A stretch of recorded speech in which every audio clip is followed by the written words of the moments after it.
Ich weiß nicht, ob schon jemand spricht, aber ich höre momentan nicht viel.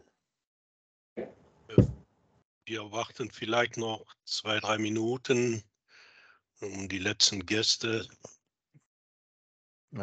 zu begrüßen.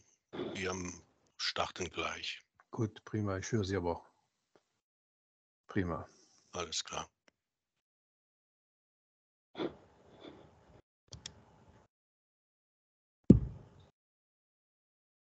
Béatrice, il y a toujours des gens qui rentrent, je suppose. Là, je pense qu'on peut y aller. Okay. Ja, guten Morgen im Namen der aus belgischen VG FAMIT, der Abteilung Mobilität der Union Wallonne des Entreprises und auch im Namen unseres Arbeitgeberverbandes AVET heißen wir Sie sehr herzlich willkommen zu unserem zweiten Webinar zum Thema Elektromobilität. Nous vous souhaitons la bienvenue au nom de l'association FAMIT de la cellule mobilité de l'Union Wallonne des Entreprises, ainsi qu'au nom de notre Fédération des employeurs en communauté germanophone AVET, que je représente aujourd'hui. Nach unserem ersten Webinar am 31. Mai letzten Jahres hatten wir uns ein Bild verschafft bezüglich der Gesetzgebung ab 2026, nachdem nur noch reine elektroangetriebene Firmenfahrzeuge zulässig sein würden. Heute möchten wir der Frage nachkommen, wie es aktuell mit der Ladeinfrastruktur für E-Fahrzeuge in Belgien, jedoch auch speziell in der DG aussieht und was in den kommenden Jahren da geplant wird. Heute wird auch ein Lütticher Unternehmen seine Erfahrungen auf diesem Gebiet mit uns teilen. Lors de notre premier webinaire du mois de mai 2022, nous avions tenté de trouver une réponse à la question suivante. Zéro émission pour les voitures de société en 2026, comment s'y préparer? Aujourd'hui, nous souhaiterions savoir où en est la Belgique et où en est la communauté germanophone en termes de bornes de recharge, quelle est la situation actuelle et quelles sont les prévisions pour les prochaines années. Nous aurons également un témoignage d'une société du Sartillement en la matière qui nous situera un peu sa vue à ce propos. Nous vous souhaitons un agréable webinaire qui répondra, nous l'espérons, à toutes vos questions. Les présentations de ce jour vous seront transmises. Vous allez tous recevoir un message à ce propos très bientôt. Nous vous informons que vous pouvez utiliser le chat pour poser vos questions, mais vous avez également la possibilité, après l'intervention de chacune des personnes, de lever la main pour pouvoir poser votre question en direct. Notons encore que le webinaire sera enregistré. Bezüglich der PowerPoint-Präsentationen zum heutigen Webinar werden Sie sehr bald eine E-Mail erhalten. Für Ihre Fragen können Sie entweder die Chat-Funktion auswählen oder ganz einfach, indem Sie die Hand heben, am besten jedes Mal, wenn ein Redner seinen Beitrag zum Ende gebracht hat. Wir wünschen Ihnen eine interessante Veranstaltung, die Ihren Erwartungen hoffentlich entspricht, und ich übergebe dann hiermit das Wort an die erste Rednerin im Rahmen dieses Webinars.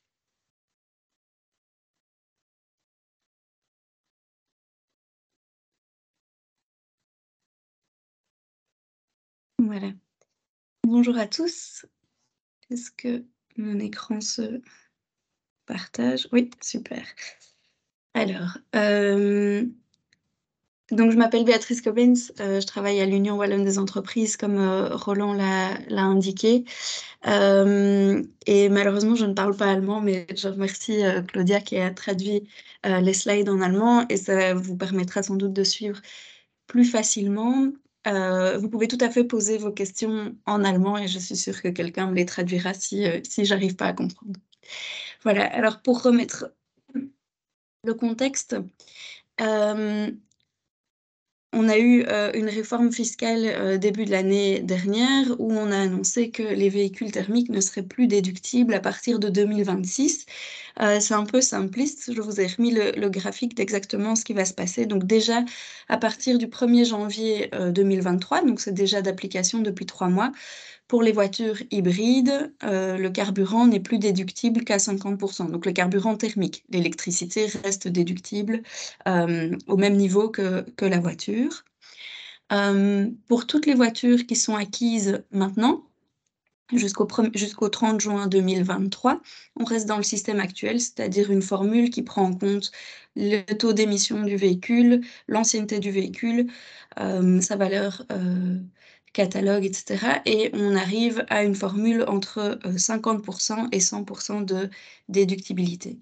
Toutes les voitures que vous achetez maintenant ou que vous prenez en leasing maintenant sont dans ce système-là et le seront jusqu'à la fin du leasing ou la fin de la possession, le moment où vous revendez cette voiture. Par contre, une fois qu'on sera au 1er juillet 2023, on arrive dans un système d'extinction progressive. Donc les voitures au début auront la même formule de déductibilité qu'aujourd'hui, où on arrive avec un plancher de 50% et un plafond de 100% de déductibilité. Mais à partir de 2025, le plancher sera supprimé. Donc si avec la formule, on arrivait à 45% de déductibilité, avant on était automatiquement remonté à 50%, maintenant il n'y aura plus de minimum et le maximum sera abaissé à 75%, puis 50%, puis 25%. Et toutes les voitures qui auront été acquises durant cette période transitoire, à partir des revenus 2028, seront plus déductibles du tout. Et puis la phase finale, c'est tous les véhicules qui sont acquis à partir du 1er janvier 2026. Là, il n'y aura aucune déductibilité possible si c'est un véhicule thermique ou hybride. Donc rentre là-dedans également le LPG, le CNG, les voitures hybrides plug-in ou hybrides qui se rechargent en roulant. Tout ça rentre dans cette catégorie de véhicules qui émettent du CO2. Et alors, pour être complète, les véhicules qui n'émettent pas de CO2, c'est-à-dire les véhicules électriques ou hydrogène ou toute autre technologie qui arriverait par la suite, eh bien, ce qu'on donne d'une main, on le reprend de l'autre. Donc, pour le moment, ces véhicules sont déductibles à 100% et petit à petit, ce plafond va être abaissé. Mais là, c'est à chaque fois la date d'acquisition, l'année d'acquisition qui va définir le taux de déductibilité. Et donc, une voiture acquise à une date précise, vous savez quelle sera sa déductibilité sur toute sa durée de vie. Alors, la déductibilité n'est qu'une partie de l'aspect fiscal des voitures. Il y a aussi la cotisation CO2, donc la cotisation de sécurité sociale qui est liée aux voitures de société. Aujourd'hui, on a la formule que j'ai indiquée ici, donc les émissions de CO2 fois 9 € moins le coefficient selon le carburant, donc qui est à 100% pour le diesel, 95% pour l'essence, 90% pour les autres types de carburants. On arrive en général à une trentaine d'euros par mois. Pour les véhicules qui sont acquis durant la période transitoire, on aura une cotisation de CO2 de 2,20 qui sera ce même calcul, donc 30 € à peu près, plus ou moins en fonction des émissions, mais autour de 30 €, qui va faire fois 2,25, puis fois 2,75, puis fois 4, puis fois 5,50 €. Donc 5 fois 50. Donc ça veut dire qu'une voiture qui vous coûte 30 € aujourd'hui, que vous commandez à partir du 1er juillet 2023, elle finira en 2027 par vous coûter plus de 150 € par mois. Donc c'est clairement quelque chose à prendre en compte, alors que de leur côté, les voitures zéro émission auront aussi une croissance, un peu comme ce qu'on a vu pour la déductibilité, mais qui sera beaucoup plus faible. Donc on passe de 20 € sans prendre en compte le coefficient d'indexation à 31 € en moyenne. Donc voilà, ça c'est pour le cadre. Ce qui explique évidemment que les voitures de société vont être massivement soit réduites, donc moins de gens pourront en bénéficier parce que ce sera moins intéressant. Et là, on peut voir des alternatives comme le budget mobilité ou des vélos de société. Un télétravail plus important aussi sont des solutions pour éviter d'avoir les coûts liés à la flotte de véhicules qui explosent. Mais pour les véhicules qui vont rester, on va essayer autant que possible de les passer en électrique. Donc, il reste possible d'avoir du diesel ou de l'essence. C'est simplement que ça va coûter plus cher. Donc, c'est plus intéressant comme optimisation fiscale. S'il s'agit d'optimisation fiscale, on passe à l'électrique ou au budget mobilité. Et avec l'électrique, la question qui se pose, évidemment, c'est où est-ce qu'on va pouvoir recharger tous ces véhicules? C'est la question qu'on entend beaucoup aussi dans les médias. Donc, 3 possibilités. On se charge sur la route, et ça, l'ASBL Farmit fera juste après moi le point sur les infrastructures de recharge et leur développement sur la voie publique en région germanophone, qu'est-ce qui est prévu pour les prochaines années. La seconde possibilité, c'est de charger sur le lieu de travail. J'ai mis ici une petite entreprise, ça peut aussi évidemment être un bureau. Et le dernier point, ce sera quelle possibilité de recharger au domicile de vos collaborateurs. Donc, dans un premier temps, je vais gérer la question de la recharge sur le lieu de travail et puis je ferai une petite pause parce que c'est déjà assez long, vous pourrez poser vos questions. Et puis, il y aura la partie recharge au domicile du travailleur. Donc, si vous vous lancez dans le projet d'installation de points de recharge sur votre lieu de travail, la première chose, comme dans tout projet, c'est vous demander quel est votre but en installant ces bornes de recharge. Parce qu'en fonction, vous allez avoir des types de bornes qui vont être différents. Donc, je tiens à préciser que je ne suis pas du tout ingénieure en électricité. Mon but, c'est vraiment de vous poser toutes les questions non techniques, vos questions d'utilisateur en amont du projet, parce que un technicien va vous proposer toute l'installation électrique, etc. Mais si ça ne correspond pas à votre besoin en tant qu'utilisateur, en tant qu'entreprise, potentiellement, vous perdrez beaucoup d'argent dans des technologies qui ne sont pas nécessaires, ou même, dans le pire des cas, vous devrez réinstaller quelque chose qui correspond mieux à ce dont vous avez besoin et donc payer 2 fois. Donc, c'est vraiment le but de, voilà, toutes les questions que vous devriez mettre quelque part dans votre cahier des charges une fois que vous allez voir votre installateur de borne ou votre électricien. Donc, vous pourriez avoir de nombreux buts en installant ces bornes. Donc, ce qu'on a le plus généralement, c'est charger les véhicules que vous mettez à disposition de vos travailleurs pour l'exercice de leur mission professionnelle. Parfois, c'est aussi une obligation. Si vous avez un nouveau bâtiment ou une rénovation importante, vous avez désormais l'obligation d'installer de la recharge sur votre parking. Ça peut être aussi un service pour vos collaborateurs qui auraient un véhicule électrique privé ou pour vos clients, vos visiteurs. Et voilà, il peut y avoir encore d'autres objectifs. Et souvent, vous allez avoir plus qu'un objectif. Ça va être une question d'image, par exemple, et aussi une question pratique pour recharger vos propres véhicules. Et donc là, ça va être important de hiérarchiser vos raisons, puisque évidemment, si votre but est d'accueillir des clients, vous pourriez vous dire, je vais faire ma recharge gratuite pour attirer des clients sur mon site. Mais à l'inverse, si votre but est d'être à l'équilibre financier sur ce projet, au contraire, vous aurez intérêt à rendre l'électricité payante. Et donc, c'est un équilibre à trouver entre ces différentes priorités. Qu'est-ce qui est plus important pour vous? Et pour ça, ce sera important de ne pas décider seul, puisque c'est un projet qui touche à de nombreux secteurs de votre entreprise. Donc, je vais lister toutes sortes de gens qui pourraient être concernés. Dans le cas d'une PME, évidemment, ces différents rôles seront concentrés sur 1 ou 2 personnes, mais c'est toutes les responsabilités, je vais dire, auxquelles ça touche. Donc, la première personne, ce sera vous. Si vous êtes ici aujourd'hui, c'est a priori que vous êtes intéressé par le sujet. C'est évidemment une question qui va toucher à vos bâtiments. Donc, si vous avez une personne qui s'occupe de la gestion de vos bâtiments ou si vous êtes locataire, il faudra que ce soit votre propriétaire également qui soit impliqué puisque vous allez creuser des trous sur votre parking. C'est une question évidemment financière. On va le voir, c'est des projets qui sont assez chers. Donc, évidemment qu'il y a une question comptable. Il y a une question de gestion de votre flotte, des véhicules que vous mettez à disposition des travailleurs. C'est également une question de ressources humaines puisque généralement ces voitures font partie du package salarial. Et on pourrait avoir encore d'autres personnes, le conseiller en prévention puisqu'il y a un risque d'incendie avec la recharge de véhicules électriques. Si vous avez un gestionnaire de responsabilité sociétale des entreprises ou de coordinateur environnement, toutes ces personnes-là vont être également concernées. Et selon votre entreprise, ça peut entrer encore d'autres personnes. Certainement le patron, quand c'est une petite entreprise.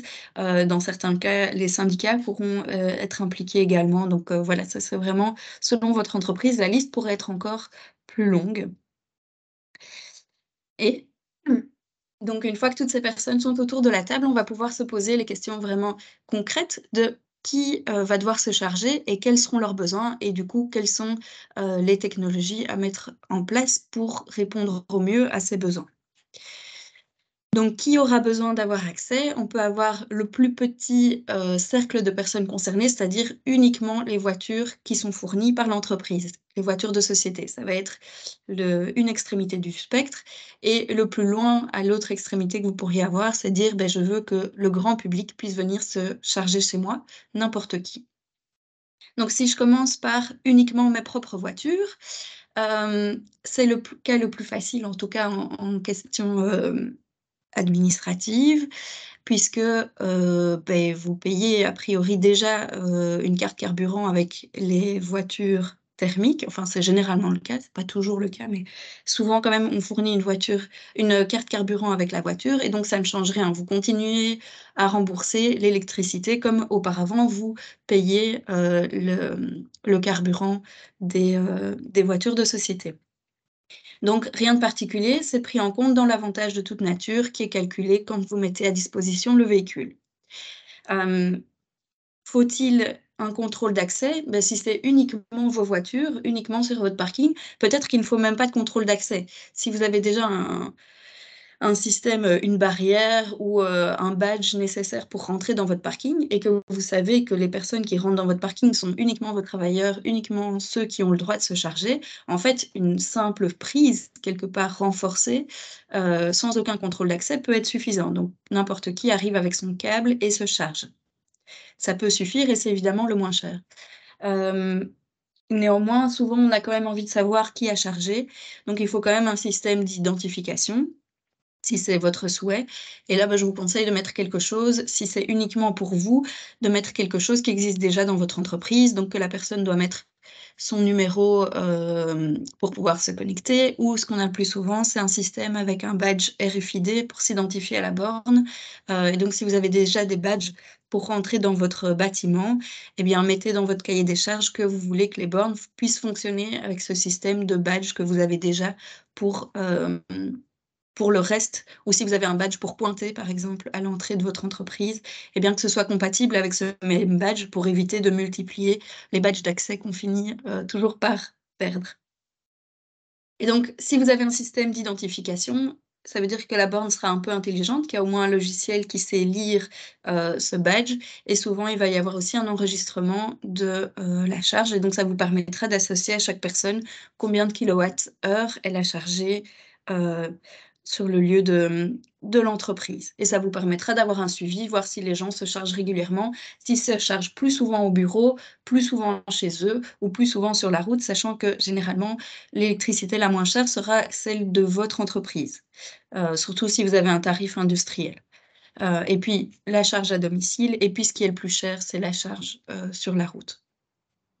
Voilà. Si vous avez une plateforme alors de gestion de votre flotte, essayez que vos bornes soient compatibles avec votre plateforme de gestion pour que à la fois la recharge à domicile, la recharge au bureau et votre carte carburant soient toutes compatibles avec cette même plateforme et que vous puissiez voir d'un seul coup d'œil les recharges qui ont été faites par vos travailleurs, si c'est votre souhait d'avoir ce genre de suivi. Voilà. À l'autre extrémité du spectre, on a l'accès public. Donc pourquoi est-ce que vous pourriez vouloir que tout le monde puisse se charger chez vous? Mais pour vous rendre visible, donc typiquement les magasins, le retail, donc Decathlon, Delhaize, Aldi, Lidl, sont tous en train d'installer des bornes de recharge, McDonald's aussi, sont tous en train d'installer des bornes de recharge sur leur parking en se disant: «J'attire des personnes sur mon parking parce qu'elles ont besoin de se charger». Elles vont rester selon la vitesse de charge, entre une demi-heure et 2 à 3 heures, et bien sûr qu'elles viendront faire leurs courses chez moi pendant ce temps-là puisque, elles doivent attendre que leur voiture charge. Donc ça pourrait être une raison, ou pour vous donner une image positive en disant: voilà, tous mes clients, tous mes visiteurs qui viennent peuvent se charger, ça me donne une image plus verte et plus moderne. Mais généralement, la raison principal, c'est pour bénéficier de la déductibilité fiscale augmentée sur ces bornes. Donc, je pense que c'est ma slide suivante. Voilà. Donc, effectivement, on bénéficie d'une majoration des frais déductibles si on respecte un certain nombre de critères. Donc, si les bornes de recharge sont accessibles au public, à minima, soit pendant vos heures d'ouverture, soit de fermeture, soit évidemment 24 heures sur 24. Donc, heure d'ouverture, ça va être plutôt le cas des magasins, des fast-food, etc., qui vont vouloir que les bornes soient accessibles quand eux sont ouverts. Ou au contraire, si vous êtes pas ouvert au public, si c'est a priori les bornes sont plutôt pour vos travailleurs, vos ouvriers, vous pourriez dire j'ouvre au public, mais uniquement le soir et les week-ends, quand moi je n'utilise pas la borne. Donc je veux être sûre d'être prioritaire pendant le moment où mes travailleurs en ont besoin. Mais le soir et le week-end, quand je n'utilise pas mes bornes, eh bien, je les mets à disposition des voisins. Donc ça peut aussi être une manière de faire. Ou évidemment, vous pouvez autoriser la recharge tout le temps. Donc ça, c'est pour la clause d'accessibilité au public. Il faut également que la borne soit intelligente, c'est-à-dire qu'elle compte les kilowattheures consommés et qu'elle puisse les renvoyer dans un système mutualisé. On va voir que de toute façon, ça c'est indispensable si vous voulez que la charge soit payante. Et vu le prix de l'électricité, je vous conseille quand même, si elle est accessible au public, de la mettre payante. La borne doit être acquise à état neuf et doit être installée sur le site de l'entreprise et agréée par un système agréé. Voilà.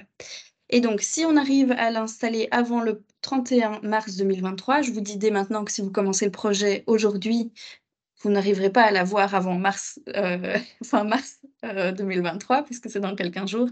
Mais donc, c'était déductible jusqu'à 200%, et il est plus probable que vous tombiez dans la catégorie aujourd'hui de déductibilité à 150%. Et après, eh bien, on retourne à la déductibilité classique pour ce type d'investissement, c'est-à-dire 100%. On recommande un amortissement sur 10 ans. Donc, si vous installez une borne qui vous coûte 4 000 €, sur 10 ans, ça fait 400 € par an à 150%. Donc, ça fera 600 € par an au lieu de 400 € par an qui seront déductibles. Voilà. Et donc, si vous décidez de le rendre accessible au public, en partie pour bénéficier de cette déductibilité augmentée, eh bien, vous pouvez soit le faire gratuit, mais plus probablement, on va rendre la recharge payante. Et pour ça, il y a deux possibilités.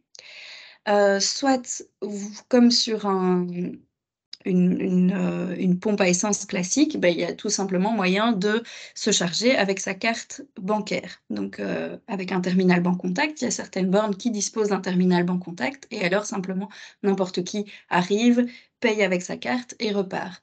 Malheureusement, c'est le plus simple, mais malheureusement, c'est aussi la solution la plus chère, puisqu'il faut payer un terminal banque contact en plus de payer la borne elle-même, les câbles électriques.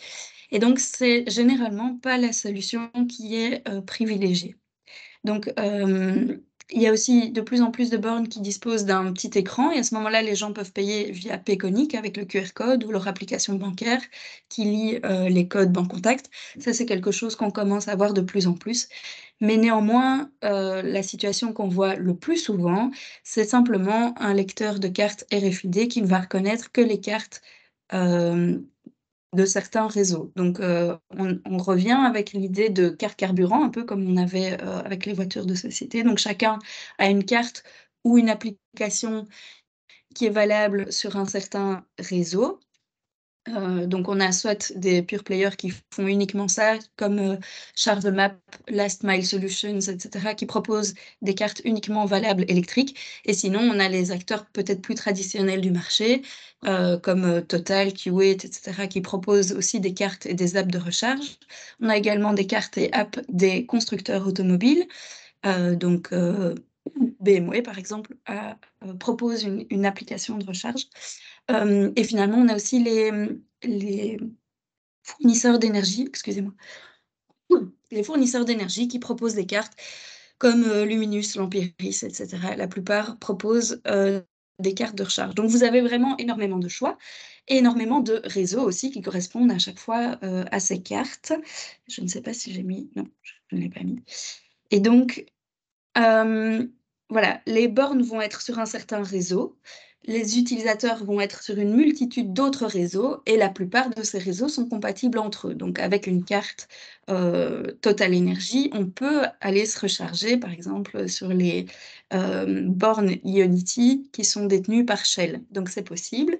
Mais évidemment, enfin, pas évidemment, mais en tout cas, ce sont à chaque fois des accords bilatéraux entre ces différents acteurs. Ça veut dire que vous savez que vous vendez votre électricité à, disons, 50 cents du kilowattheure. Il y aura 2 cents, par exemple, de frais qui seront pris par votre exposition. Non, merci. Qui seront pris par votre opérateur de réseau qui va exposer votre borne, qui va la rendre publique, visible sur le réseau public des bornes de recharge publiques. Et puis, il y aura également les frais de roaming inter-réseau. Et là, ça peut être tout à fait différent parce que certains vont rajouter 10 cents, par exemple. Il y en a qui vont rajouter un coût à la minute. Il y en a qui vont offrir un coût fixe, quelle que soit la borne, et qui vont eux-mêmes absorber les différences de prix entre les différentes bornes. Autrement dit, c'est vraiment très compliqué de savoir combien vos utilisateurs payent. Et avec une carte de recharge, vous ne savez, sauf si vous prenez une carte de recharge qui vous garantit un prix au kilowattheure fixe, quelle que soit la borne, eh bien, vous ne savez jamais non plus combien vous allez payer. Parce qu'en fonction de sur quel réseau se trouve la borne sur laquelle vous allez vous charger, et de sur quel réseau vous-même vous êtes, et de l'accord entre ces deux réseaux, eh bien, vous allez avoir des tarifs différents. Donc ça, c'est la partie vraiment compliquée dans la recharge électrique. Enfin, c'est un manque de transparence très important, mais voilà, c'est comme ça que fonctionne le système en grande majorité aujourd'hui. Voilà. Et entre ces deux services, eh bien, ces deux types de publics, vous allez avoir toutes sortes de publics. Donc, vous pourriez aussi décider de laisser vos bornes accessibles non seulement aux personnes qui ont une voiture de société dans votre entreprise, mais aussi à ceux qui auraient une voiture privée qui aurait besoin de se charger, qu'elle soit hybride ou full électrique. Attention que dans ce cas-là, eh bien, c'est un avantage que vous proposez à votre travailleur. Donc, soit vous lui proposez la recharge gratuite, auquel cas, normalement, vous devez lui imputer un avantage de toute nature sur sa fiche de paye pour cet avantage que vous lui octroyez. Et donc payer un précompte professionnel sur ce montant. Soit vous les faites payer pour la recharge, et là, deux possibilités.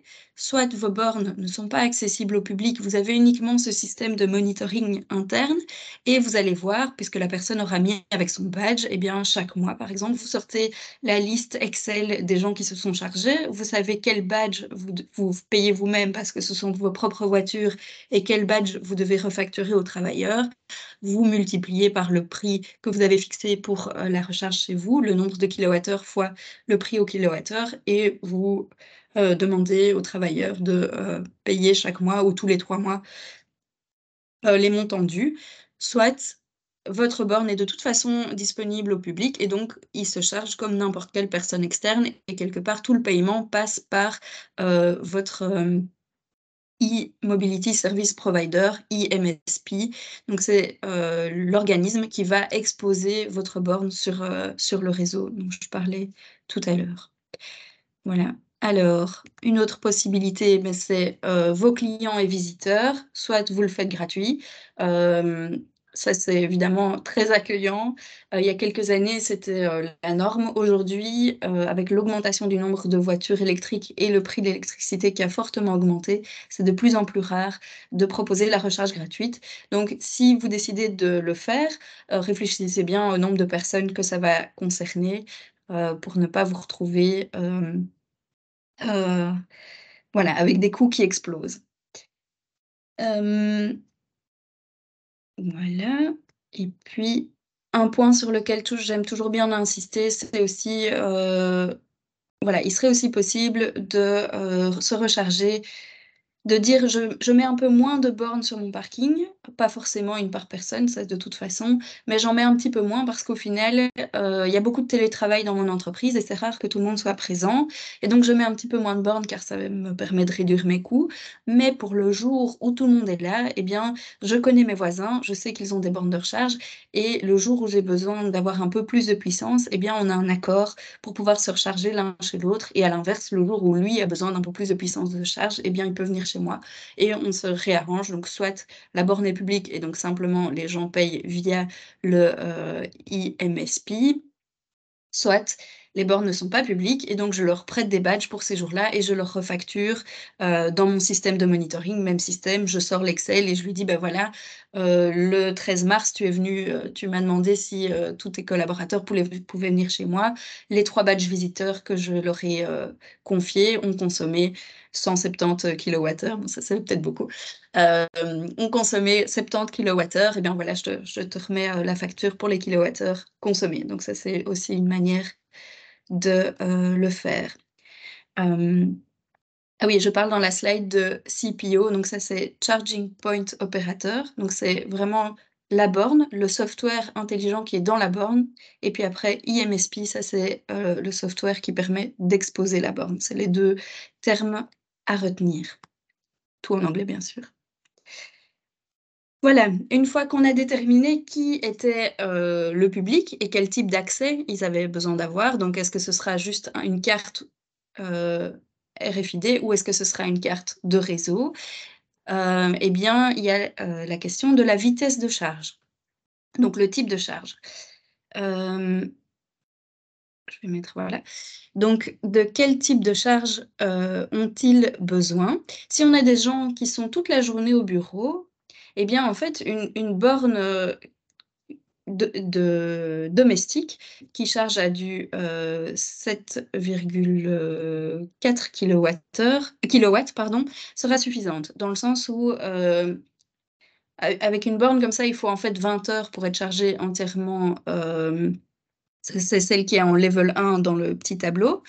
Il faudra 20 heures pour être entièrement chargé. Mais néanmoins, souvent les travailleurs n'arrivent pas à 0% et ne s'attendent pas à repartir à 100%. Ils ont aussi la possibilité de se charger à d'autres endroits et ils ont une autonomie généralement de 200-300 km et c'est rare qu'ils effectuent quotidiennement 200-300 km pour se rendre au bureau. Donc en fait, ils vont peut-être faire 20 km pour se rendre au bureau. Donc ils ont besoin de 40 km par jour et ça en quelques heures, même sur une borne lente, ils pourront tout à fait ils partent à 80% de chez eux, ils arrivent, ils sont à 60% et quand ils repartent, ils sont de nouveau à 80-90%. C'est important de savoir aussi que la charge ne se fait pas de manière homogène sur toute la durée. Donc au début, ça va vite et puis à la fin, on est vraiment sur du goutte à goutte. Donc en 4 heures, on va arriver à remonter à 60-70% et puis il faudra de nouveau 4 heures pour avoir les derniers pourcents, quel que soit le type de borne. Donc en général, on vise d'être entre 20 et 80%. D'ailleurs, c'est ce qui est le mieux pour la durée de vie de la batterie, de ne jamais arriver à 0 et de ne pas forcément charger jusqu'à 100%, à part pour vraiment les longs trajets où là, on aura besoin de toute l'autonomie du véhicule. Donc voilà, pour ceux qui restent toute la journée et qui n'ont pas de déplacement, eh bien en fait, une charge lente peut suffire avec 7 kW de puissance.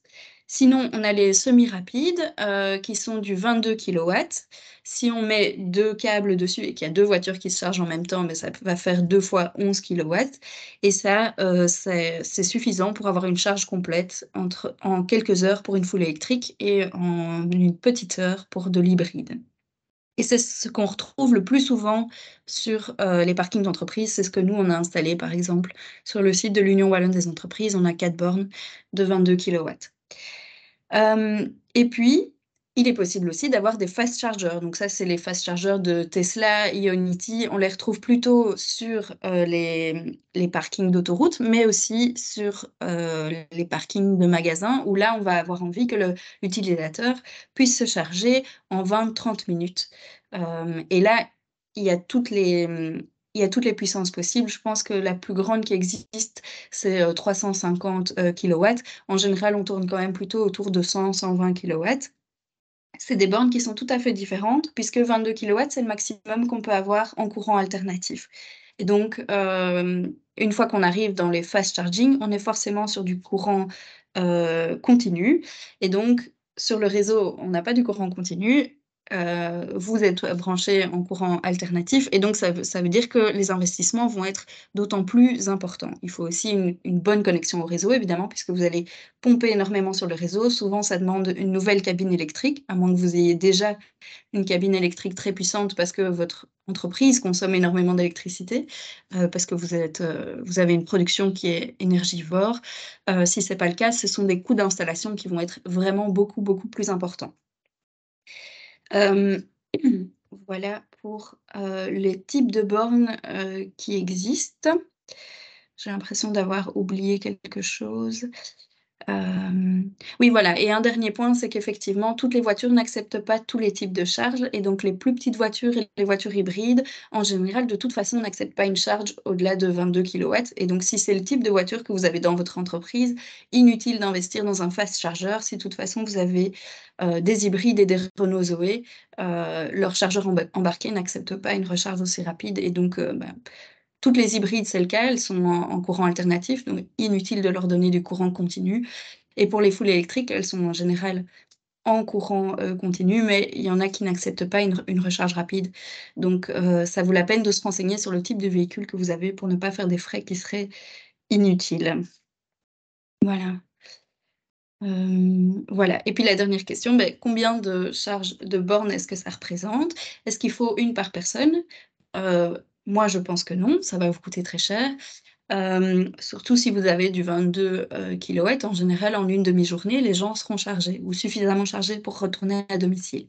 Et donc, on ne peut installer qu'une borne pour 2 personnes, voire encore moins s'ils ne sont pas tous les jours au bureau. Et donc là, on peut avoir des systèmes plus ou moins intelligents. Donc une seule borne avec plusieurs câbles qui en sortent, soit simplement la borne n'a aucune forme d'intelligence. Si elle a 22 kW et 2 voitures branchées, elle va mettre 11 kW dans chaque voiture. On peut après avoir une intelligence un peu plus importante, où la borne va regarder quelle voiture est à son plus bas niveau et va d'abord charger celle qui n'est qu'à 10%. Et puis, elle va attendre, et l'autre voiture est à 60%, par exemple, elle va d'abord attendre que les 2 voitures soient à 60% et puis commencer à les charger les 2 ensemble. On a après des systèmes encore plus intelligents où on va mettre, qui va être connecté par exemple avec l'agenda Outlook du travailleur. Donc la personne s'identifie avec son badge. Tout de suite, la borne va voir « Ah, mais elle a un rendez-vous à 11h30. Donc, il faut cette personne sera repartie à 11h30.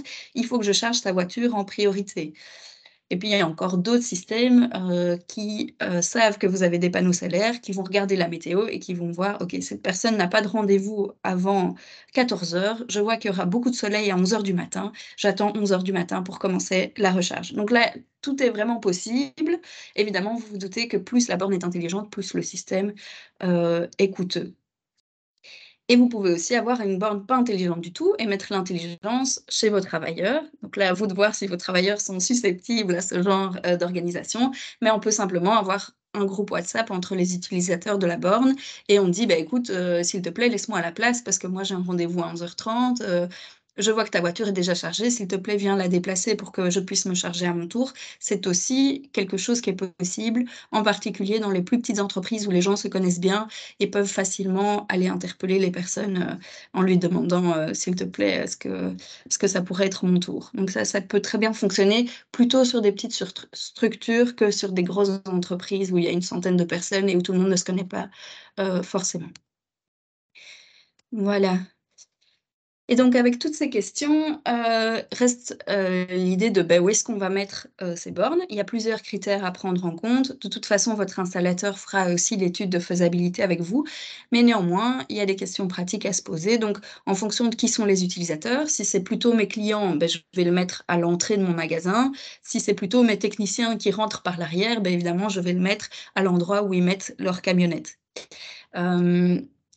On peut aussi, voilà. Mais il y a aussi des questions beaucoup plus pratiques. Donc, où se situe ma cabine électrique et où se situe ma connexion au réseau, de manière à limiter la longueur de câble nécessaire, puisqu'au final, c'est quasiment ça qui coûte le plus cher dans le projet, c'est de creuser les trous et de mettre les câbles dans le sol. C'est pour ça aussi que je vous conseille, je reviens un peu en arrière sur le nombre de bornes disponibles. Peut-être qu'aujourd'hui, vous n'avez besoin que de 2 bornes, mais je vous conseille de pré-câbler déjà des places supplémentaires. Si vous pensez que votre flotte électrique est amenée à grandir dans le futur, vous n'êtes pas obligé de déjà mettre la borne. Vous pouvez décider d'étaler cet investissement-là dans le temps. Mais par contre, pré-câbler, ça vaut la peine parce que voilà, on ne fait qu'une seule fois des gros travaux sur le parking, une seule fois faire venir la pelleteuse.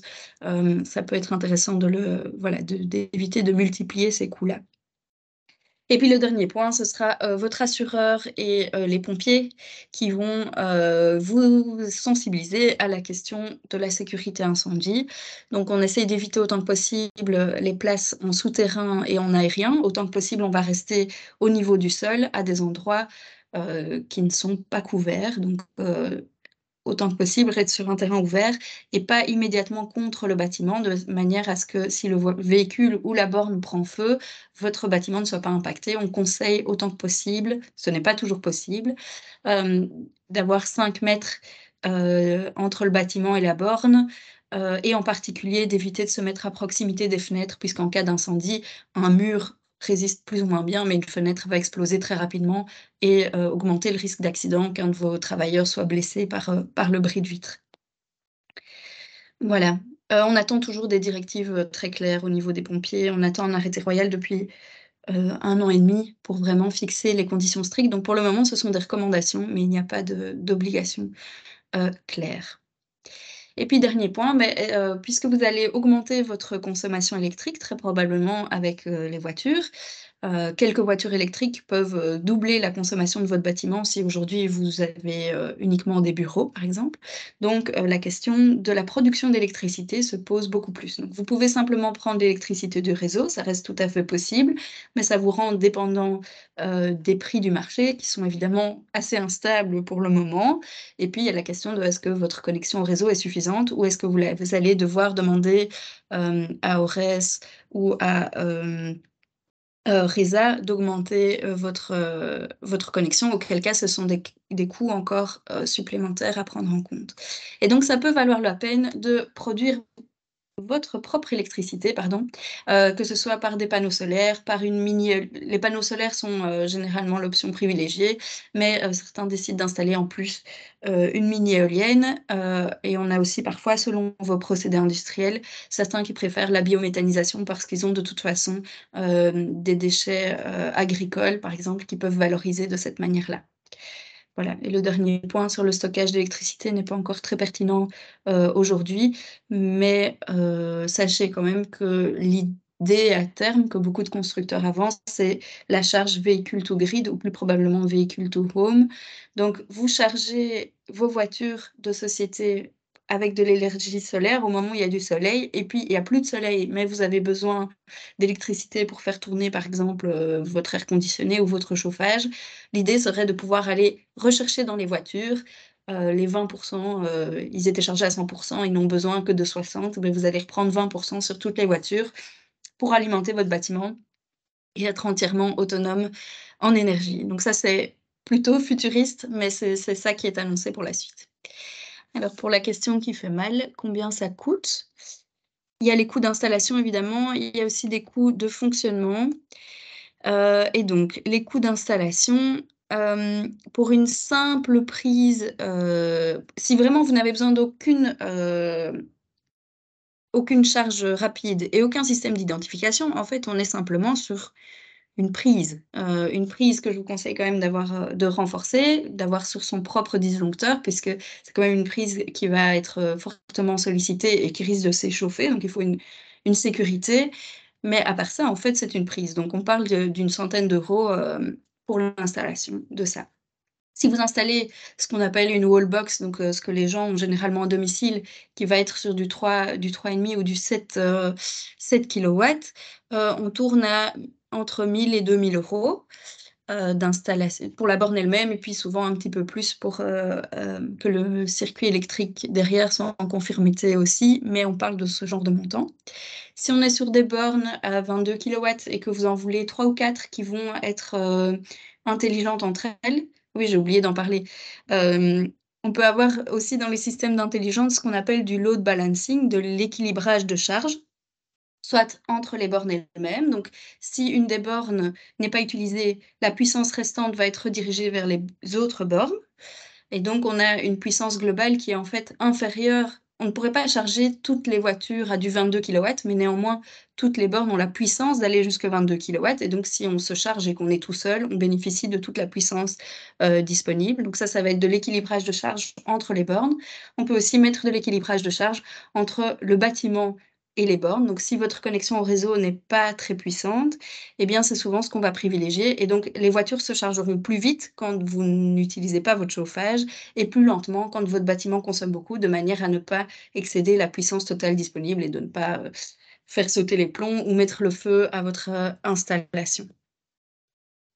Et donc, c'est pour ça que souvent, on a des clusters, donc c'est-à-dire des bornes qui fonctionnent les unes avec les autres, au lieu d'avoir des points de charge individuels qui chacun prennent toute leur puissance sans se préoccuper de ce que les autres consomment. Donc voilà, chez nous, on a installé un petit cluster qui peut gérer jusqu'à 12 bornes. Pour le moment, on en a installé 4 et on a pré-câblé les autres places. Ça nous a coûté à peu près 15 000 €. Voilà. Et si vous décidez d'avoir des bornes de recharge rapide, des bornes moyennes et des bornes lentes, et que tout ce système soit intelligent, fonctionne entre eux, et que vous voulez installer 150 bornes, mais là, vraiment, on peut arriver sur des projets très, très chers, certainement 100 000 € sans aucun problème. Voilà. Si ces investissements sont trop élevés pour vous, il est aussi possible, dans certains cas, de faire du leasing de bornes plutôt que de l'installation. Et donc là, dès lors, au total, ça vous reviendra plus cher, mais ça vous évite de faire l'investissement de base. Donc vous louez des bornes et donc vous payez un prix mensuel, mais les coûts d'installation sont pris en charge par un tiers investisseur. Il est aussi possible, surtout si vous avez un parking qui est bien situé et que vous le rendez accessible au public, qu'un tiers investisseur vous contacte. Il y a par exemple Electra ou Fastned qui vont vous contacter. Si vous êtes bien situé par rapport à l'autoroute et que vous êtes un magasin, eh bien, ils peuvent vous proposer de tout installer à leurs frais. À ce moment-là, vous n'avez pas la main sur vos bornes, mais elles arrivent sur votre parking et c'est le tiers investisseur qui rentabilise son installation avec vos clients et éventuellement vos travailleurs. Et ils vous remboursent simplement l'électricité qu'ils ont consommée, puisque la facture arrive quand même chez vous, c'est quand même votre compteur qui est à l'entrée du système, et donc simplement, ils vous remboursent chaque mois l'électricité qu'eux ont revendue plus cher à vos clients. Voilà. Et puis, il y a aussi les frais de fonctionnement. Si vous décidez de les rendre publics, il y a un coût qui est assez variable selon les IMSP, mais on parle de quelques dizaines d'euros par mois et par point de charge. Donc, on espère évidemment que là, si vous les exposez vos bornes au public, que les bénéfices que vous engrangerez de la revente de cette électricité compense ces quelques dizaines d'euros de frais mensuels. Voilà, c'est l'idée en tout cas. Et alors, dernier point du budget, non, je ne l'ai pas mis. La question que j'ai souvent sur le budget, c'est est-ce qu'il y a des primes à l'installation de bornes? Non.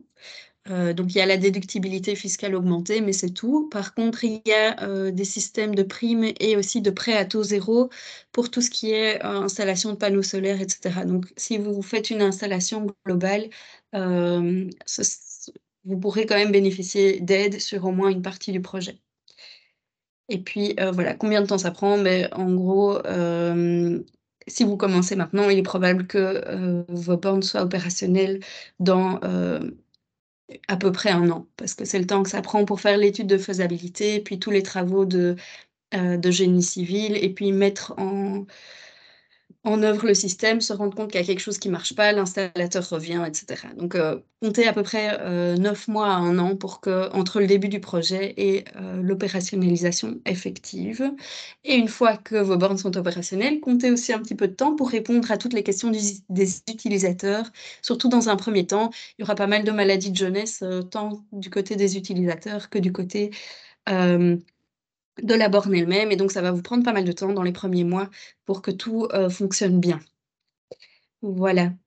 Et avec ça, je pense que j'ai fini. Je vais faire une petite pause si vous avez des questions avant d'arriver à la question de la recharge au domicile du travailleur, puisque j'ai déjà beaucoup parlé.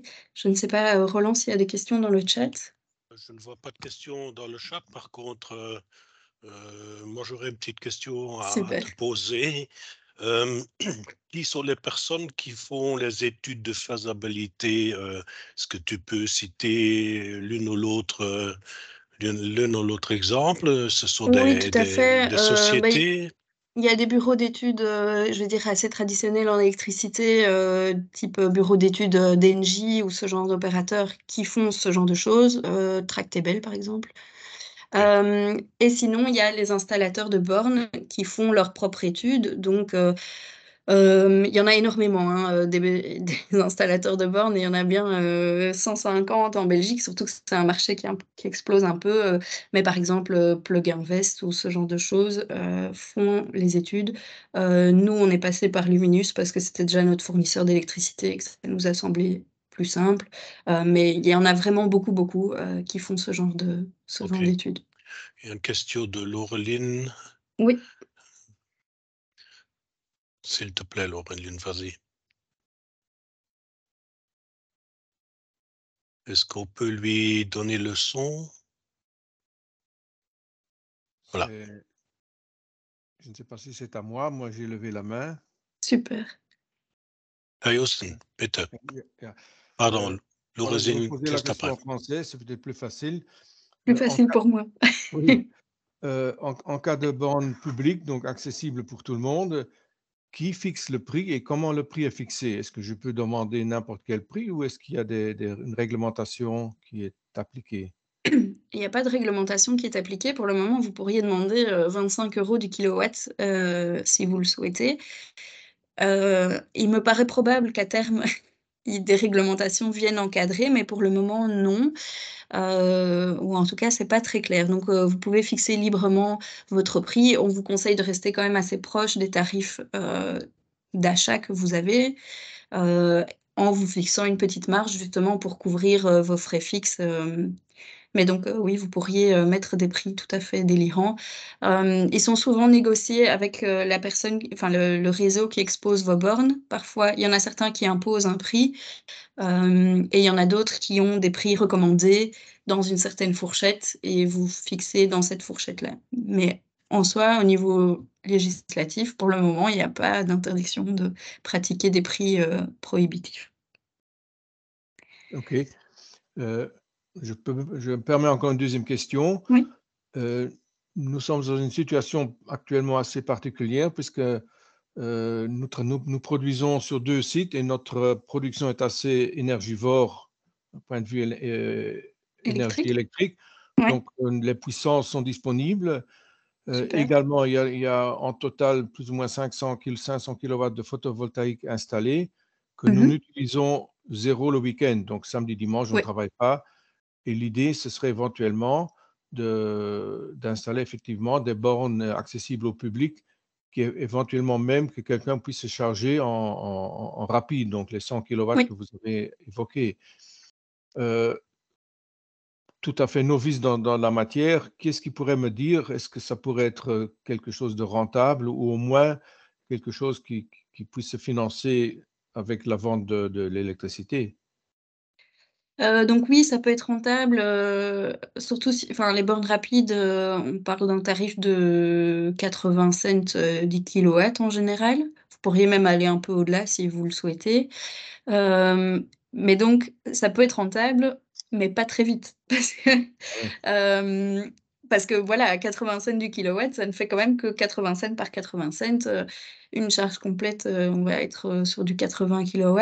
Donc faudra déjà beaucoup de voitures qui viennent se charger entièrement chez vous pour que vous rentriez dans vos frais. Mais oui, en général, on considère que c'est amorti sur 5 ou 6 ans. Je ne sais pas si ces chiffres sont encore d'actualité avec le prix de l'électricité qui fluctue beaucoup, mais c'était les chiffres qu'on m'avait annoncés il y a pré-Ukraine, quoi. Voilà. Très bien. Merci. Mais de nouveau, si ça vous fait un peu peur de vous lancer là-dedans, peut-être qu'un tiers investisseur pourrait être une bonne solution. Quelqu'un d'autre qui vient installer, qui utilise votre électricité et qui vous la paye, alors que vous, la produire, en fait, ça vous coûte rien et donc vous ne prenez pas le risque. Et vous avez uniquement les bénéfices qui sont un peu amputés puisque c'est quelqu'un d'autre qui prend le risque et qui se réserve évidemment une marge bénéficiaire. Mais au moins, vous n'investissez pas vous-même si vous vous rendez compte qu'au final, ça ne prend pas, que vous n'avez pas de recharge. Très bien, merci. Lorelin, dann bitte.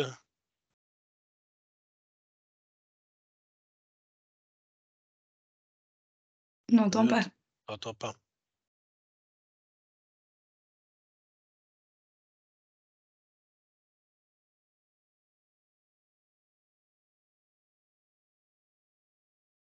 Sinon, par écrit dans le chat, c'est peut-être plus facile. Maintenant, vous m'entendez? Ah oui, tout à fait. Parfait. Donc, en fait, moi, j'ai une question par rapport à la cotisation ONSS, donc par rapport au CO2. Est-ce que vous pouvez expliquer? Donc, en fait, moi, je suis au courant de l'ATN niveau collaborateur, de la déductibilité fiscale et l'ONSS, qu'est-ce qu'il en est? Et ces montants-là, est-ce que c'est mensuel? Est-ce que c'est annuel? Donc, oui, c'est mensuel. C'est mensuel et vous les payez en même temps que le reste de l'ONSS, je pense, donc tous les 3 mois dans la déclaration d'Imona. Je pense que c'est à ce moment-là que c'est payé. J'avoue que c'est pas moi qui gère notre flotte chez nous, donc j'ai jamais été confrontée à la déclaration elle-même, mais effectivement, oui, c'est à ce moment-là. Et elle n'est due que s'il y a un usage privé du véhicule. Donc, contrairement à la déductibilité qui est aussi pour vos véhicules qui seraient strictement professionnels, l'ONSS ne s'applique que pour l'usage s'il y a un usage privé et donc s'il y a un ATN. Ok. Et alors, une autre question, l'ATN pour la recharge gratuite des collaborateurs sans voiture de société, là, cet ATN, il peut changer d'un mois à l'autre, alors en fonction Oui, on conseille de faire en fonction de la consommation réelle du travailleur. Et donc, vous fixez un prix théorique, puisqu'ils ne payent pas, mais un prix théorique du kilowattheure et vous regardez chaque mois combien ils ont consommé. Il n'y a malheureusement pas de forfait, donc il faut faire aux frais réels. Ok, merci. Oui, c'est un peu... bon, je vous dis franchement que toutes les entreprises ne le font pas. Hein, C'est une fameuse contrainte administrative aussi, j'imagine oui, juste... pour des petits cents. Enfin, je veux dire... Les privés qui ont une voiture full électrique ne sont pas encore nombreux, donc souvent on parle de voitures hybrides, donc qui ne vont pas charger, enfin qui vont peut-être charger 10 ou 20 kilowatts. Et donc voilà, je ne peux pas vous dire de frauder, mais en tout cas, c'est vrai qu'on parle de petits montants et c'est un peu casse-pied, quoi. Ok, merci. Encore une question de Madame Colling, avant de te laisser boire un coup, Béatrice. Ça va. Elle sera très courte, la question. C'est aussi en relation ici avec l'avantage en nature. Ce prix théorique, est-ce qu'il y a un minimum qu'il faut appliquer? Parce que là aussi, on a quand même une fourchette assez grande entre ce qu'on fixe comme prix. Est-ce que là, il y a aussi déjà quelque chose de réglé jusqu'où on peut aller? Donc, soit on prend le tarif réel auquel vous avez payé votre électricité auprès de votre fournisseur, soit ce qu'on fait souvent, c'est de prendre les tarifs de la CREG. Donc, c'est l'organe qui régule les prix de l'électricité en Belgique. Et alors, ils sortent chaque mois un tableau avec le prix moyen de l'électricité en Wallonie, en Flandre, à Bruxelles. Et souvent, on prend ce tarif-là, soit mensuel, soit trimestriel, si vous voulez un peu vous simplifier la vie. Ok, merci. Et oui, non, tout ça n'est pas encore très très clair, effectivement. Ok, s'il n'y a plus de questions, je continue. Qu'est-ce que tu en penses, Roland? Oui, donc il n'y a plus de main levée, juste celle de Madame Colling que je demanderai de désactiver et on pourra continuer avec l'intervention de Farmit, à moins que tu aies encore quelque chose à Non, j'ai rajouter. encore la recharge au domicile du travailleur. Ah oui, pardon, excusez-moi. Oui, non, c'est compliqué. Mais cette partie-là est plus courte, je vous rassure. Oui, oui. Quand tu as présenté tout à l'heure les 3 lieux de rechargement, on parlait de la route, de l'entreprise et de la maison. Maintenant, l'entreprise et la maison, ça peut être Oui, le même ça peut être la endroit même aussi. chose. Oui, voilà, ok. À toi. Mais dans ce cas-là, alors je conseille plutôt la borne, enfin de prendre une borne type borne à domicile Oui. pour le travail aussi, si on travaille de chez soi, puisque souvent on va y rester de très longues durées, donc pas besoin de charger plus rapidement. Voilà. Alors,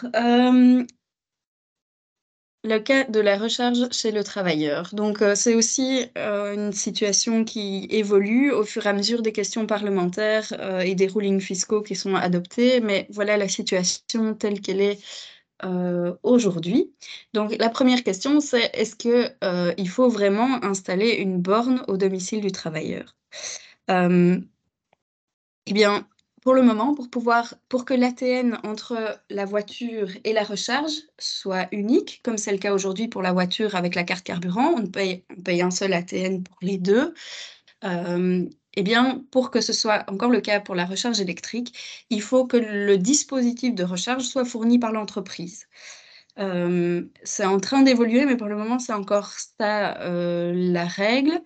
Et donc, soit que vous installiez vous-même une borne, soit que vous fournissiez un câble de recharge intelligent. Donc, on dit intelligent, mais c'est pas si intelligent que ça. C'est simplement un câble avec un transfo dedans qui a un petit compteur et qui soit affiche simplement les chiffres, soit est connecté en Wi-Fi, en Bluetooth, en quelque chose où il y a une carte SIM dedans qui va vous permettre de récupérer les consommations chaque mois que le travailleur fait à domicile.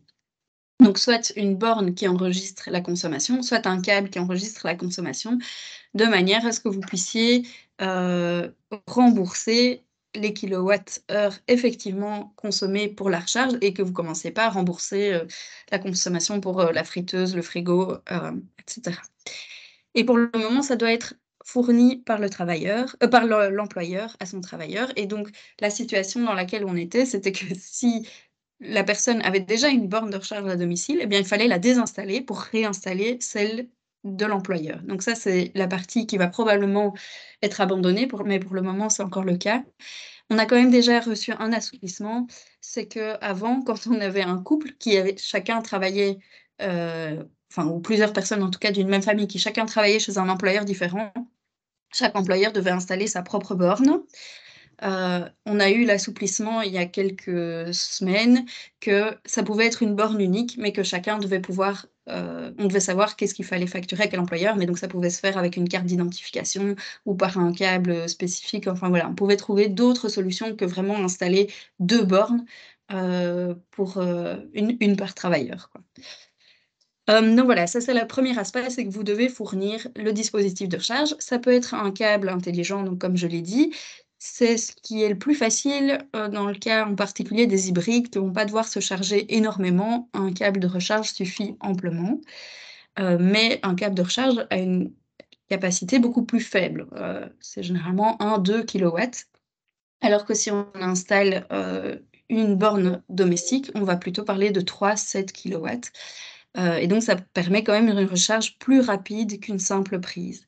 L'autre risque avec le câble intelligent, c'est que la prise sur laquelle il est branché n'est pas forcément prévue pour un usage intensif comme ça. Donc si vous laissez votre voiture charger 20 heures sur un câble, la prise souvent n'est pas prévue pour être utilisée pendant 20 heures de suite avec une telle puissance. Et donc il y a un risque que la prise surchauffe, voire fonde, voire prenne feu. Donc le risque est faible, mais il existe malgré tout. Donc on conseille, si vous allez charger énormément à domicile, d'avoir quand même une borne dédiée qui va vous permettre à la fois de recharger un peu plus vite et un peu plus, de manière un peu plus sécurisée. Voilà. Alors, je rappelle quand même que le mieux, c'est de charger au bureau parce que c'est le moins cher. Mais donc voilà, si vraiment il faut installer une borne de recharge à domicile, eh bien, je ne sais plus. Oui, voilà. Le cas le plus facile, c'est si on a une maison adaptée, une maison 4 façades ou une maison avec un carport, une maison avec un garage sur lequel on pourra facilement installer la borne, etc. Et à ce moment-là, on est dans les ordres de prix dont j'avais parlé, à peu près 1000 à 2000 euros. Il y en a même qui sont à 500, 700 euros. Donc voilà, c'est le genre de prix dont on parle. Parfois, il faudra mettre en conformité l'électricité. Si vous avez une vieille maison dont l'électricité date des années 70, probablement que l'installateur refusera de mettre la borne, puisque le risque d'incendie serait à ce moment-là assez élevé. Il y a aussi le cas des appartements dont on parle beaucoup. Donc, si on est en copropriété, est-ce qu'on peut installer une borne? Eh bien, c'est pas toujours si facile. Donc, souvent, il faut introduire une demande auprès de l'Assemblée générale annuelle des copropriétaires. Et si c'est validé aux 2/3 des copropriétaires, eh bien, alors on peut installer la borne qui sera à votre charge ou celle de l'employeur. Mais donc, il faut savoir que dans ces cas-là, souvent, on a un délai beaucoup plus important puisqu'il n'y a qu'une seule assemblée générale par an. On peut éventuellement convoquer une assemblée générale extraordinaire pour ce sujet-là, mais voilà, on s'expose à des délais beaucoup plus longs. J'ai déjà parlé du cas où un couple aurait 2 voitures de 2 employeurs différents. Maintenant, on peut avoir une seule borne pour les 2, c'est une nouveauté. Et le dernier cas, évidemment, celui dont on entend beaucoup parler, c'est tous les gens pour qui c'est pas possible parce qu'il n'y a pas de, lieu, en fait, où on pourrait, installer une telle borne. Il n'y a pas d'endroit où le travailleur peut mettre il n'y a pas d'endroit privé où le travailleur peut mettre sa voiture. Il la gare en voirie. Et donc, ça amène toutes les questions de sécurité. En fait, si on fait passer un câble sur le trottoir pour aller charger sa voiture, il faut demander une dérogation. Normalement, c'est interdit. On peut demander une dérogation à la commune. La plupart des communes refusent, mais voilà, on peut quand même toujours poser la question. Et donc, soit mettre, je pense que j'ai mis des photos un peu plus loin. Voilà. Soit mettre, j'ai mis ici les différents systèmes qui existent. Donc, celui qu'on voit le plus souvent, c'est les gouttières de chantier, comme il y a sur la photo du milieu. Et les 2 systèmes qui commencent à arriver, c'est soit la gouttière dans les pavés, donc c'est à droite, on voit peut-être pas très bien, mais donc il y a un tout petit trou qui a été, donc avec une disqueuse, on fait un trou dans le trottoir, on installe la goulotte et le câble peut donc être passé dedans. Et comme ça, si on est avec une poussette, une chaise roulante, une trottinette, on passe dessus sans même s'en rendre compte. Ou le système par en haut, donc ça c'est ce qui est à gauche du slide, c'est ce système-là s'appelle Lumi, je pense. Il y a 2 ou 3 systèmes un peu expérimentaux qui existent pour le moment en Belgique, mais qui ont tous à peu près la même forme. Donc c'est un bras qui s'étend par au-dessus du trottoir cette fois et qui permet la recharge sans que les piétons se le prennent dans la figure. De nouveau, ça demande une exonération de la commune parce que normalement, la hauteur qui doit rester disponible au-dessus du trottoir est de 2,20 m et ces systèmes-là sont plutôt à 1,50 m pour qu'on puisse quand même attraper soi-même le câble et aller le mettre dans la voiture. Donc, il faut quand même une exemption de la commune pour pouvoir installer un tel système. Et donc, si la commune refuse les différents systèmes proposés ici, eh bien, il n'y aura pas d'autre choix que de permettre aux travailleurs de se charger sur les bornes publiques dont Claudia va parler juste après. Voilà. Et alors, dernier point, mais comment est-ce qu'on peut faire payer comment est-ce qu'on peut financer ces bornes-là à domicile du travailleur? Donc, il n'y a pas de prime de nouveau. Si le travailleur installe lui-même sa borne, mais alors vous avez la difficulté de comment lui rembourser son électricité, lui, il peut avoir un crédit d'impôt et ça suit plus ou moins le même calendrier que la déduction majorée pour vos bornes sur le site de l'entreprise. Donc, pour maximum 1 500 € de crédit d'impôt à, je pense que c'est 45 % jusque fin 2023 et puis ça passe à un peu moins, je ne sais plus les chiffres précis puisque ça ne concerne pas directement l'entreprise, c'est vraiment le travailleur qui fait l'investissement et qui bénéficie ensuite du crédit d'impôt. Il y a aussi pas mal de leasers qui proposent la borne de recharge à domicile dans le package de leasing. Donc à ce moment-là, mais simplement, c'est pris en compte dans le budget leasing du travailleur et ce sera pris en compte dans son ATN. Et c'est également possible de l'inclure dans un budget de mobilité. Donc, si vous remplacez vos voitures par un budget de mobilité, eh bien, on peut mettre dans le pilier 1 la borne. Et donc, de nouveau, quelque part, c'est le travailleur qui finance sa borne via le budget que vous lui octroyez. Voilà, je crois qu'avec ça, j'ai fait le tour de ce que je voulais vous dire, même si je n'ai pas... Voilà, j'ai mis en détail par écrit ce que je vous ai dit oralement. Mais je pense que j'ai tout passé en revue. Est-ce qu'il reste des questions par rapport à cet aspect-là de la charge au domicile du travailleur?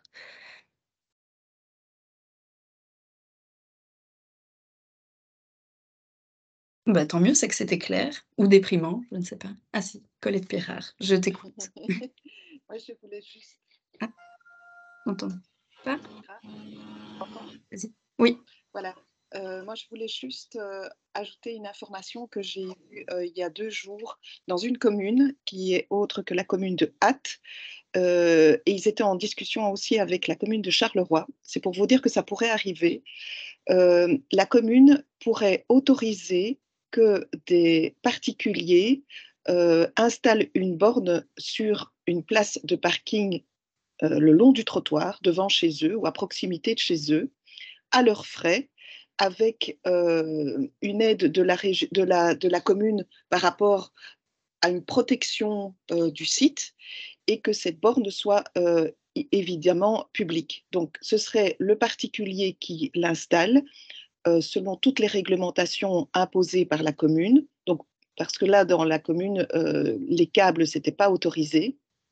Donc, avec une protection pour ne pas qu'on vienne foncer dans et qu'on ne vienne pas dégrader la borne, elle serait publique, mais à la charge du particulier, mais les montants tournaient autour de 17 000 €.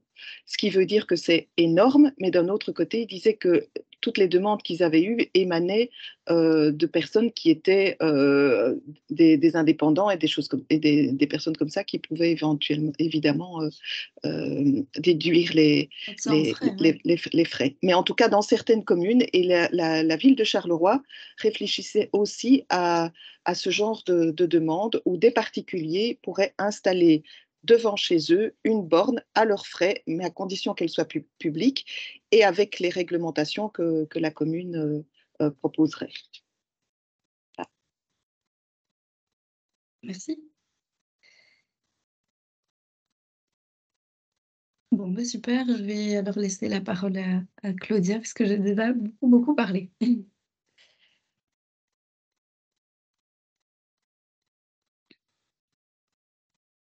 Seht ihr alle meinen Bildschirm?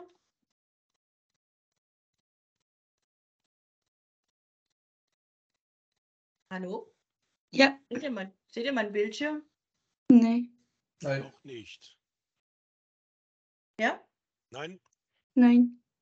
Nein.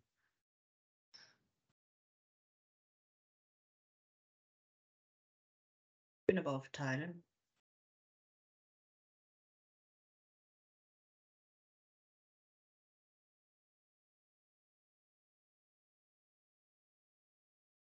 Immer nicht.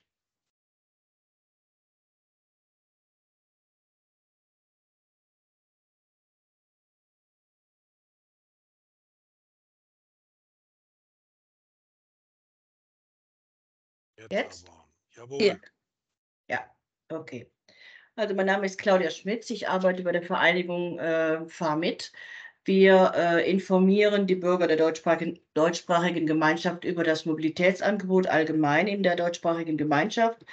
Wir sensibilisieren Schulen oder eben die Bürger für nachhaltige Mobilität. Und wir beraten die Gemeinden, die Schulen im Bereich Verkehrssicherheit, machen verschiedene Maßnahmen im Bereich Verkehrssicherheit. Und in den Rahmen der Beratungen fällt auch die Zusammenarbeit mit AWET und UWE, weil wir denken, dass die Unternehmen eine immer größere Rolle im Bereich Mobilität spielen, sich dessen auch bewusst werden und wir sie gerne dabei unterstützen, alle Informationen zu bekommen, die sie benötigen. Die deutschsprachige Gemeinschaft, Moment, so, Es gab einen Beschluss 2021, wo die wallonische Region gesagt hat, wir wollen die Elektroladeinfrastruktur im öffentlichen Bereich ausbauen. Die haben dann eine Studie in Auftrag gegeben. Die DG hat gesagt, sie würden gerne diese Studie selber alleine durchführen und haben dann sehr frühzeitig Kontakt aufgenommen mit den Gemeinden.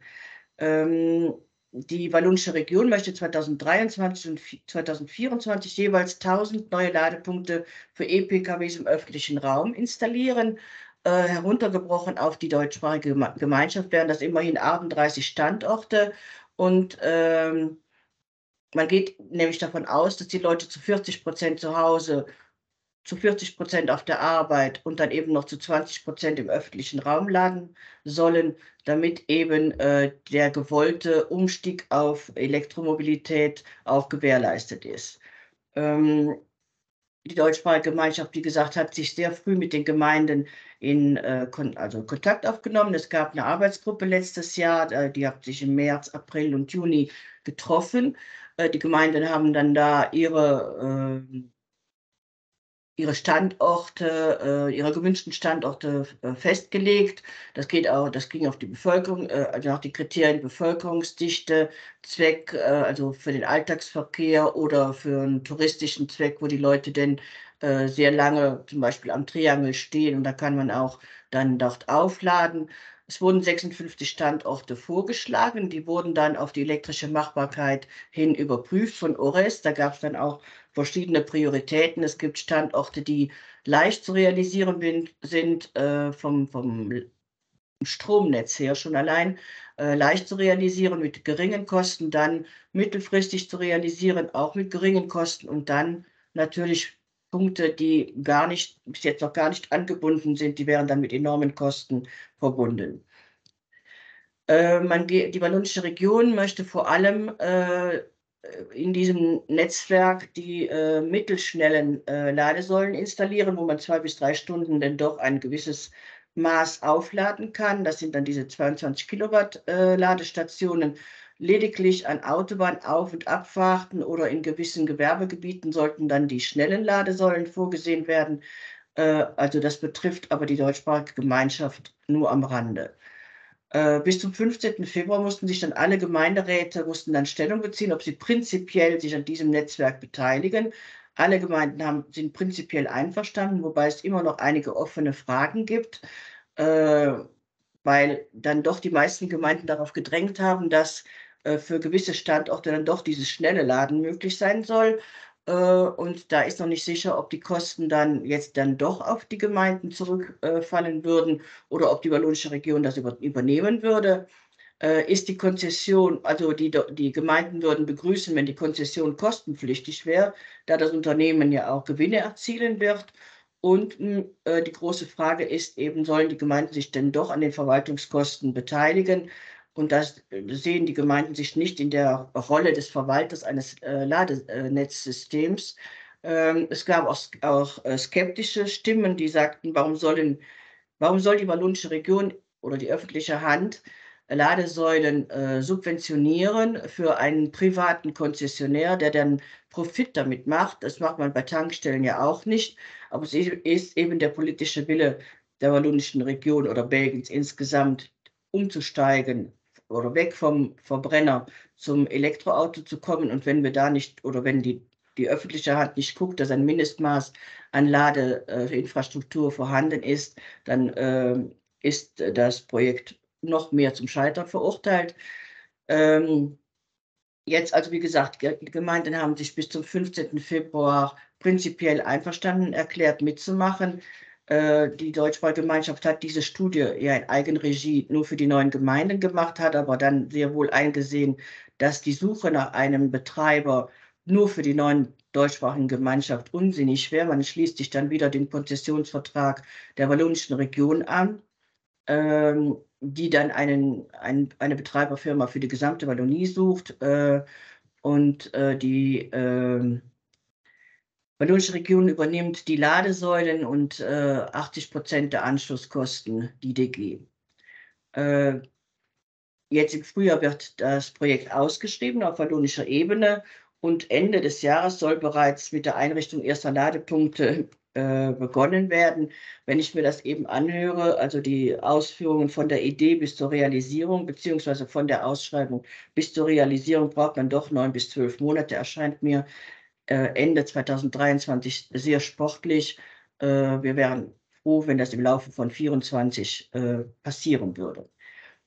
Im Norden haben wir 24 Standorte, in der Gemeinde Eupen 10, in Lonzen 3, in Raren 6 und in Kelmis 5. Das sind die vorläufig vorgesehenen Projekte. In Eupen war zum Beispiel ein 11. Punkt, das war auf dem Gelände der AS Eupen. Das ist ein privates Gelände, also wenn die AS Eupen da eine Ladesäule installieren möchte, ist das natürlich ihr gutes Recht, aber das läuft dann nicht über die öffentliche Bezuschussung. Im Süden sind insgesamt 18 Ladepunkte vorgesehen, in Amel 2, in Büllingen 5, Burgreuland 3, Bütschenbach 2 und St. Vith 6. In St. Vith sehen wir zum Beispiel da am Triangel, wo man denn eben länger steht, da macht das durchaus Sinn. Ob es jetzt in jedem Dorf notwendig ist, das ist dann immer wieder diese Frage. Also das sind die Standorte, die bis jetzt festgelegt worden sind, wo man aber nicht sicher ist, ob sie auch tatsächlich realisiert werden oder nicht. Also es sind insgesamt dann 42 Ladepunkte. Soweit zum Stand der Dinge im Bereich deutschsprachige Gemeinschaft beziehungsweise wallonische Region. Moment.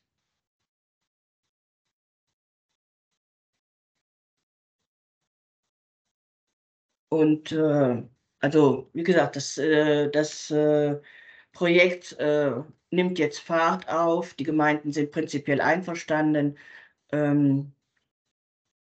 Aber ich denke nicht, dass es vor 2024 zu den ersten Ladepunkten kommen wird.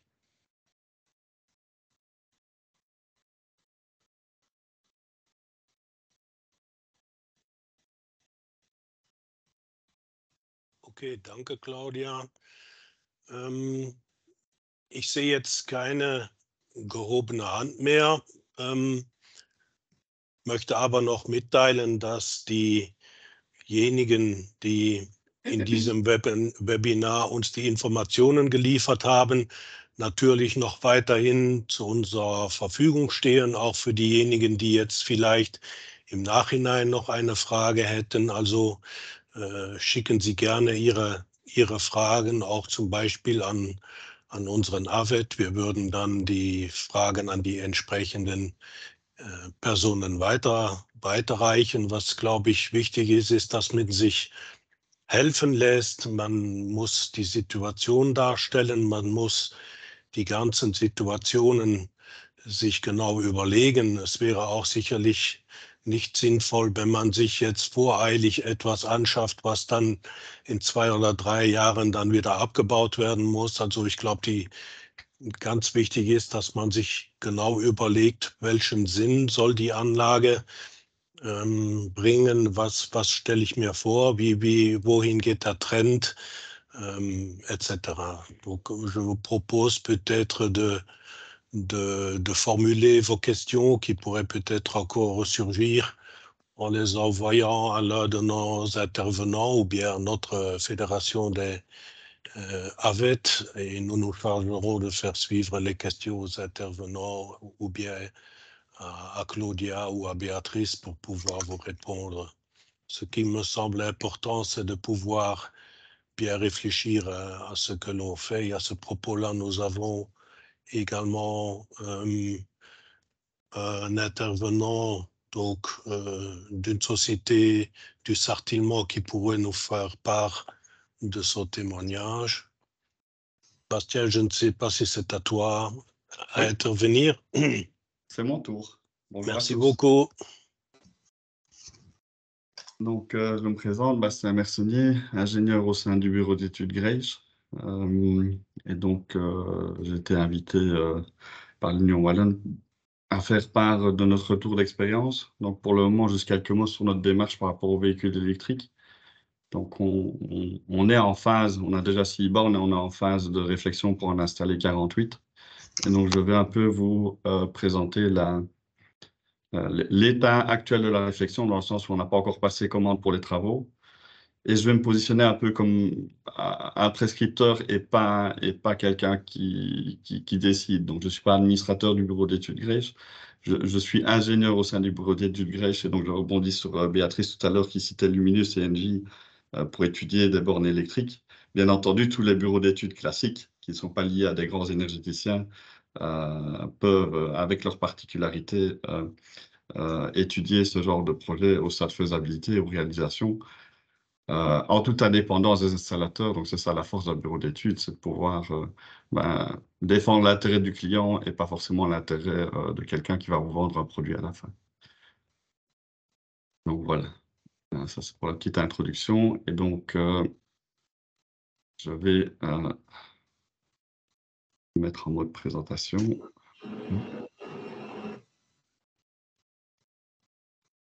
Donc, je vais présenter quand même en 2-3 mots le bureau d'études Grech.